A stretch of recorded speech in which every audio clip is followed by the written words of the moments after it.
Здравствуйте! Сегодня я покажу вам, как писала этот летний пейзаж. Слева будет процесс, справа объяснение по цветам. Помечаю акварельными карандашами. Это удобно, потому что потом, когда я пишу сверху, они полностью размываются под слоем краски. Прокладываю массы деревьев ультрамарином. Беру к ней сразу отношение сверху неаполитанское желтое.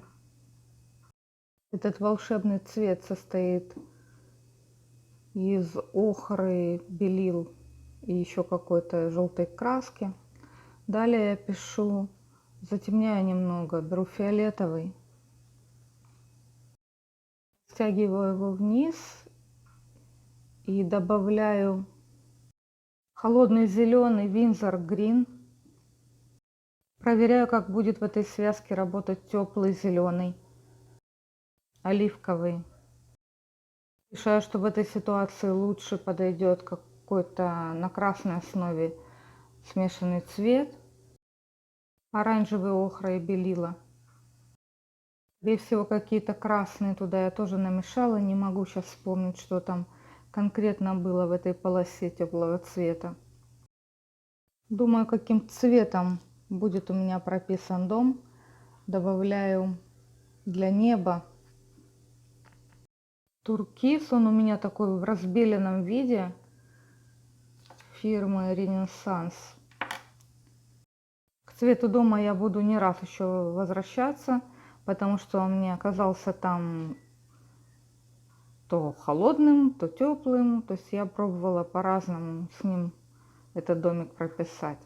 Добавляю на переднем плане ромашки. Видите, я сначала теплым пробовала сделать, но потом решила, что это должно уходить в тень, должно быть холодного цвета, как отражение неба и как такая перекличка с цветом неба. Проверяю пальцами, высох ли там цвет домика. Записываю теплым. Но, как говорила, еще не раз я вернусь и переделаю эту часть работы. Думаю над цветом деревьев, решаю пройти сверху маджентой.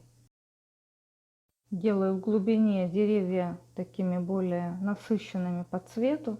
Ну и на переднем плане непременно добавляю немного, чтобы была перекличка заднего плана и переднего через цвет. Из-за лампы сверху отсвечивает цвет на работе, пока мокрая бумага. Это у меня зеленый, так как освещение солнца идет сверху, должны быть какие-то блики на светлых частях сверху деревьев и сверху цветов. Ну а дальше я думаю о деталях, там окнах в домике, крыше. И к цвету возвращаюсь, к кисти, но уже не так интенсивно, как с самого начала. Уже меня по цвету все это дело устраивает.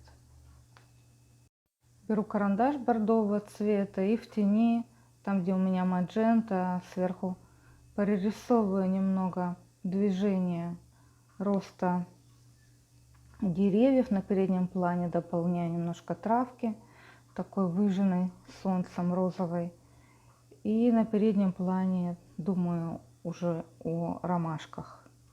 Сейчас в руках у меня восковой мелок, им я делаю детали, карандаши, мелки, все, что необходимо. В принципе, тут уже и говорить о работе нечего, отношения раскрыты, детали дополняются, по цвету уже все состоялось.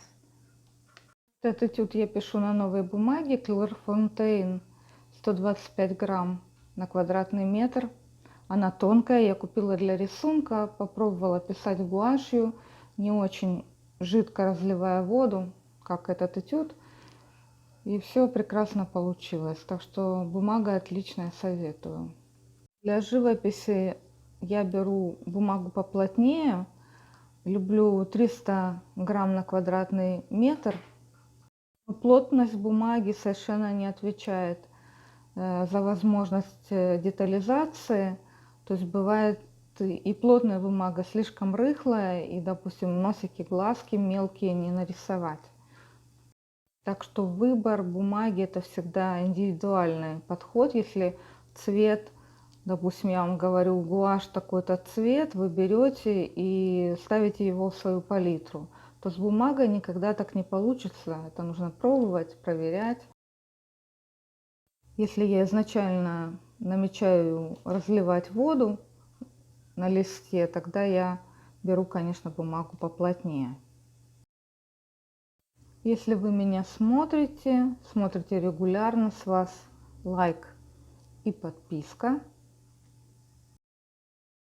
Также меня можно отблагодарить комментарием.